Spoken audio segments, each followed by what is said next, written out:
Estamos iniciando mais um programa Cidadania e Serviço Público, um programa da Federação das Entidades de Servidores Públicos do Estado de São Paulo, FESPESP. E no nosso programa de hoje vamos conversar com a Rita Amadil de Brito Ferrar, que é presidente da AFALESP, com o Mário Medeiros Neto, presidente da AOGESP, Diógenes Francisco Marcelino, secretário da FESPESP, e João Elísio Fonseca, secretário-geral da ASPAL e vice do SINDAP de São Paulo. Voltamos já.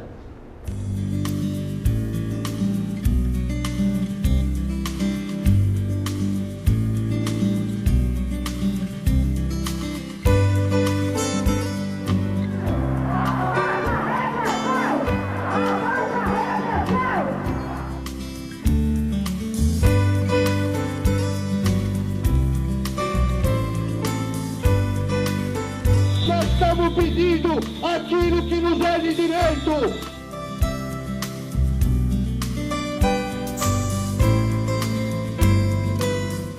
Eu queria iniciar falando que a FESPESP faz parte da Pública Central do Servidor Público. A Pública tem 1 ano de existência, ela não quer defender apenas o servidor público, mas ela quer trabalhar com a sociedade em defesa da própria sociedade pública, da própria sociedade brasileira.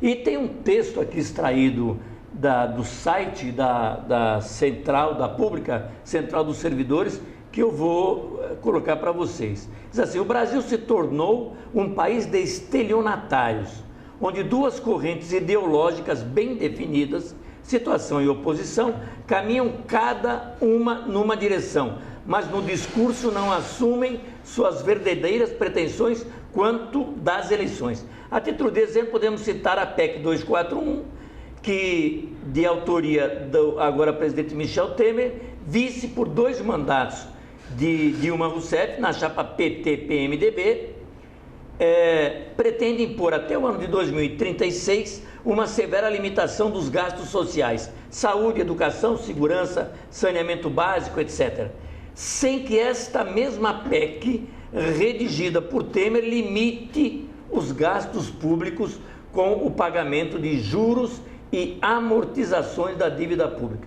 E aí faço a primeira colocação: concedeu mais de 600 bilhões em desoneração tributária para grandes empresários, ampliando as margens de lucro destes mesmos grandes empresários, à custa de crescimento da dívida pública. É exatamente isso que eu estava falando. Agora, eu nunca vi nenhum desses canais abertos, que tem uma audiência estrondosa, abordar essa questão. Então, existe, como você falou, um complô. Claro, a desoneração, como eu estava explicando, é exatamente isso. Pega certos setores da economia e deixa de cobrar impostos. Enquanto isso, falam que nós estamos em crise, que a Previdência é deficitária, que o Brasil não anda, etc, etc. Ou seja, é preciso rever, é preciso mudança, é preciso que nós saiamos realmente às ruas novamente, mas a população como um todo, não um determinado setor realmente ideológico, mas pedindo reformas, como acontece em alguns países civilizados da Europa, ir à rua, protestar, exigir o que é de direito, o que é nosso, para que acabe. São 600 bilhões, aí você falou de desoneração. O que é isso, gente? O nosso PIB, se eu não me engano, é 1 trilhão e 200 bilhões, se não for, está aí próximo disso aí. Então não dá para continuar desse jeito. Qualquer governo que entrar lá, qualquer situação, qualquer coloração, se não mexer nisso, vai dar a mesma coisa. Por isso que eu falei, não muda de governo, não muda a situação do país, mudando de governo ou de partido do poder. Tem que mudar, é estrutural a questão. Isso que eu falo. Cada país e cada sociedade tem a sua civilidade. Eu digo isso enquanto sociólogo.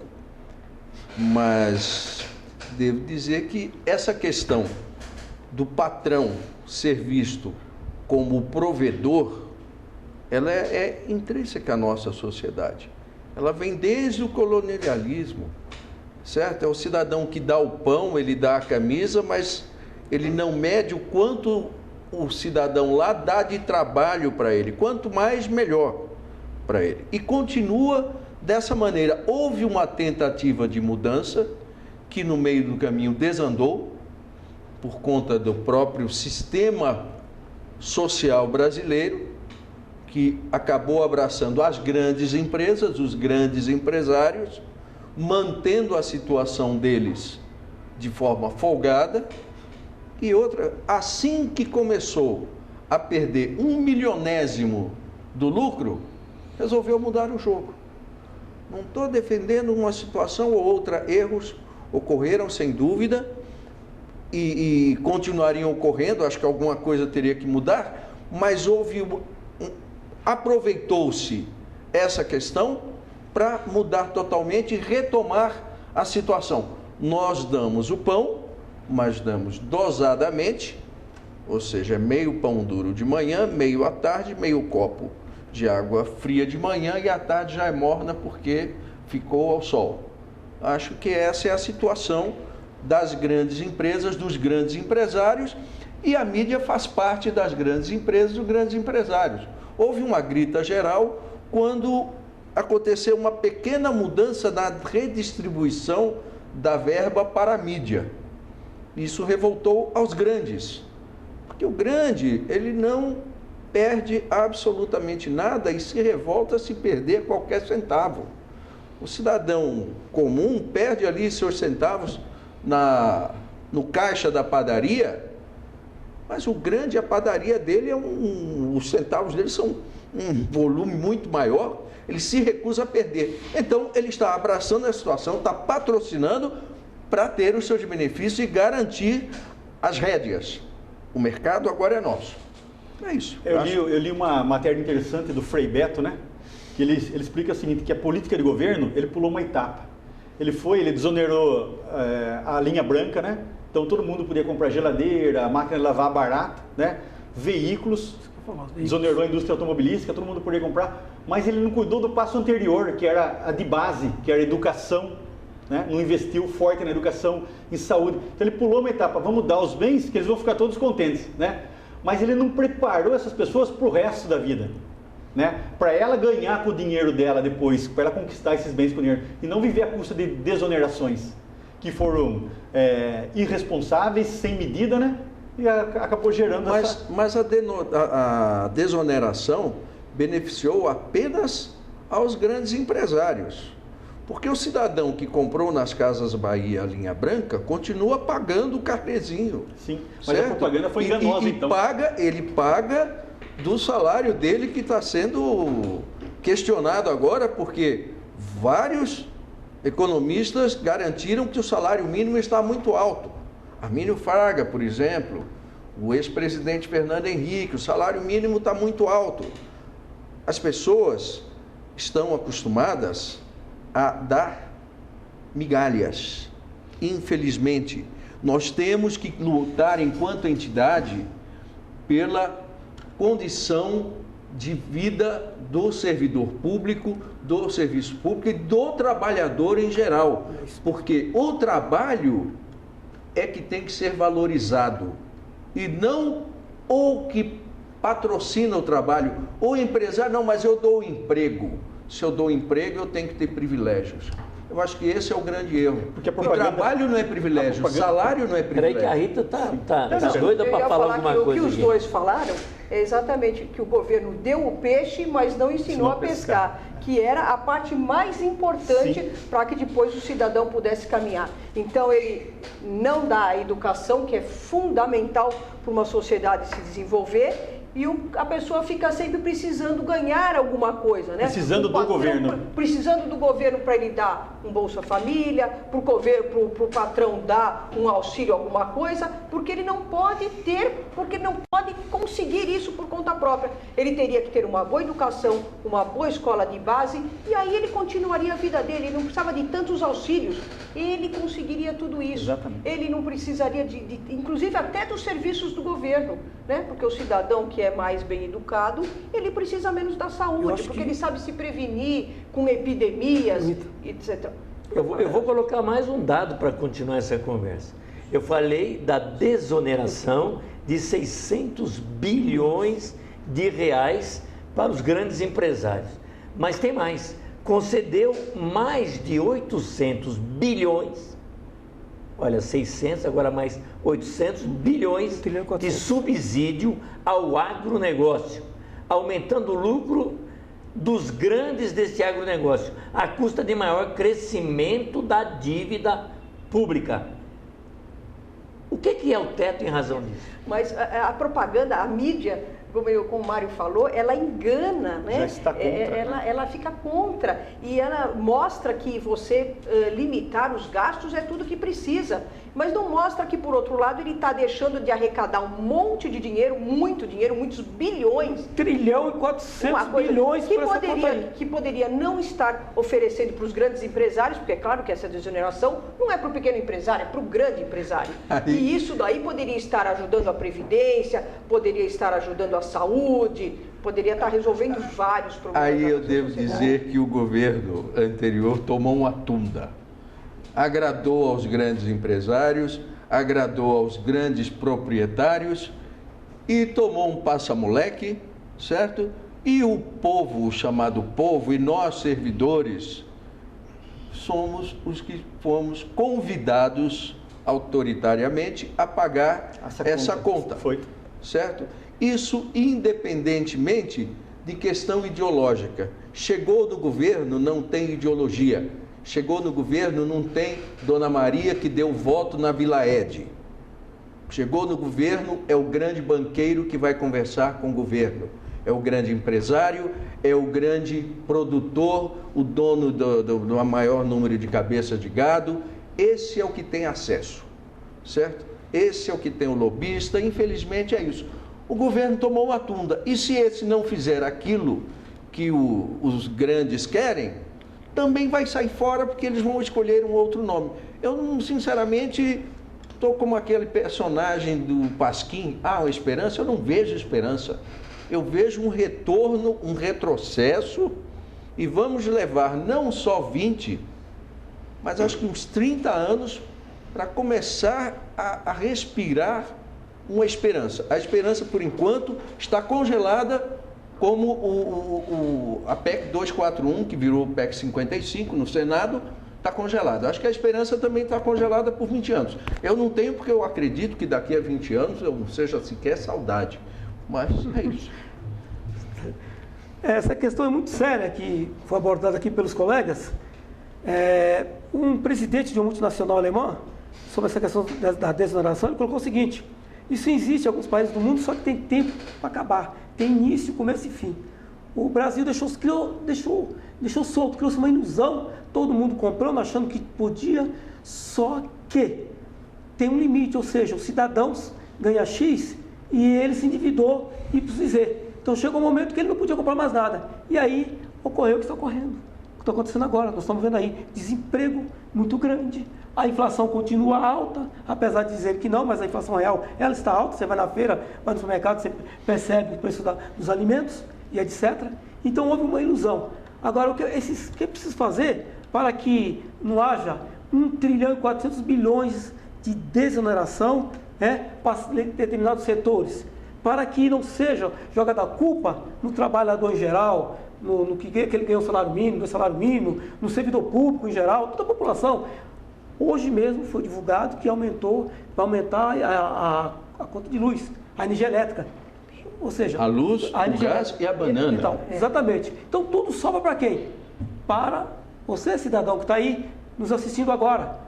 Ou seja, nós estamos pagando a conta e vamos pagar sempre.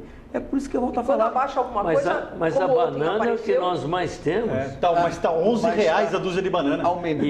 Nós temos bananas, está na música. Bananas a preço de ouro. Aí é o seguinte, não tem mais aquela a preço de banana. E essa questão leva a uma outra leitura.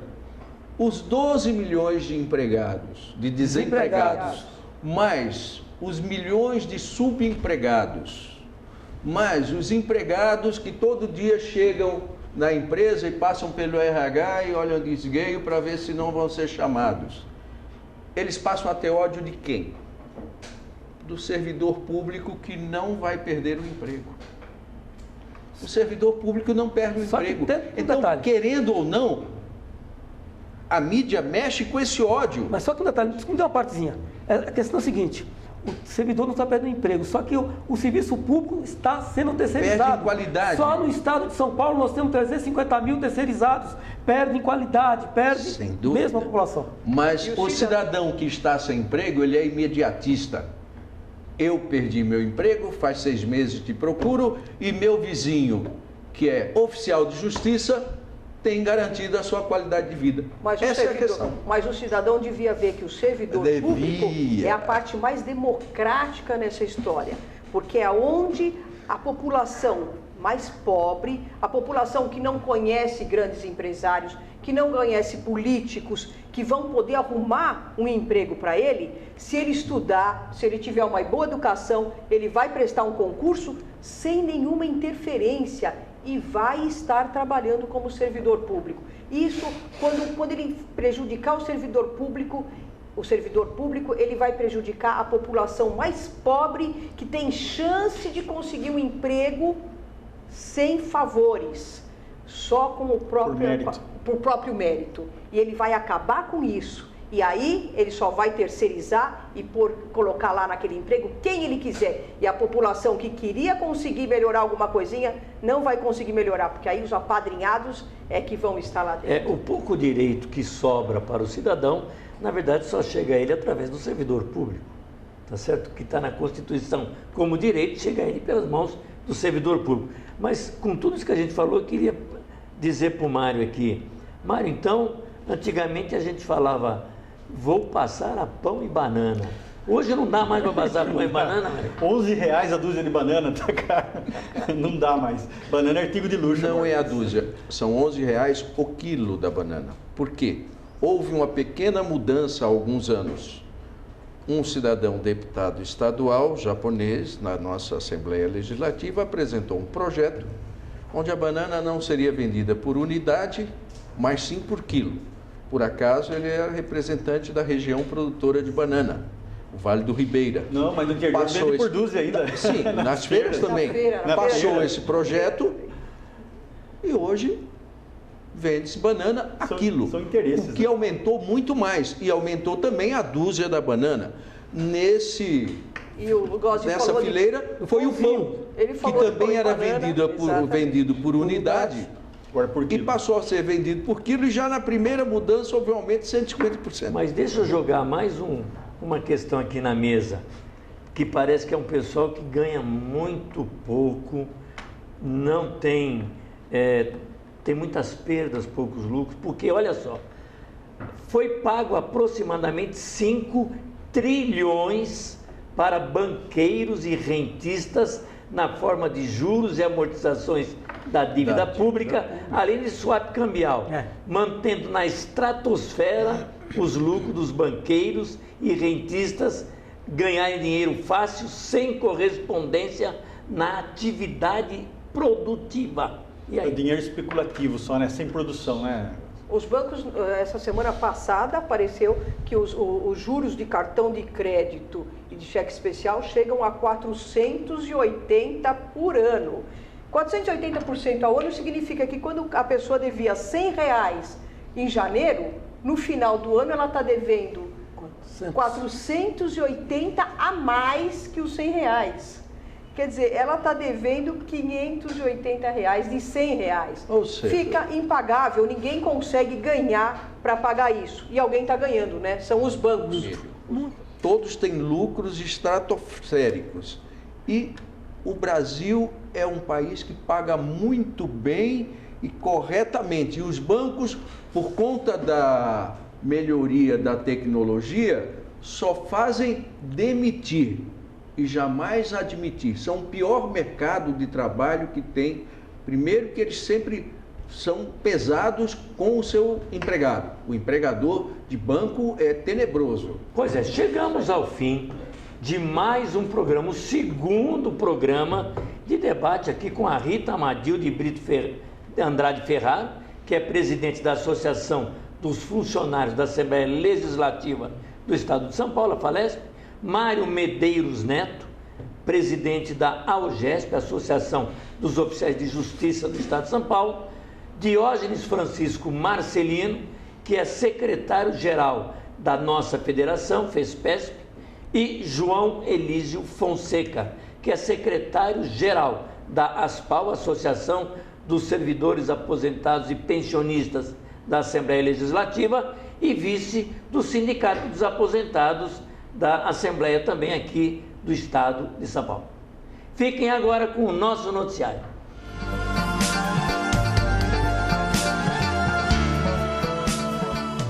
E agora as principais notícias que interessam a você, servidor público.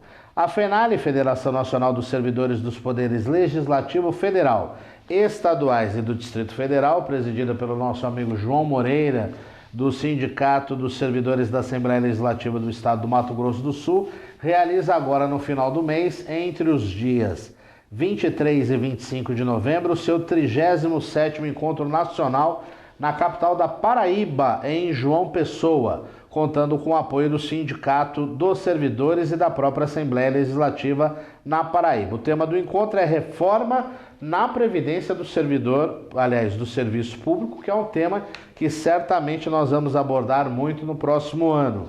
A abertura solene será realizada no plenário da Assembleia Legislativa no dia 23, a partir das 9h30, seguida do painel Conjuntura Política no Brasil. Ainda na manhã do dia 23 será formada a comissão para a elaboração da Carta de João Pessoa e terá início o tradicional pinga-fogo, quando os representantes das entidades do Legislativo de todo o país fazem o relato da situação funcional dos servidores de cada estado. No final do dia haverá ainda uma reunião da diretoria executiva e do Conselho Fiscal.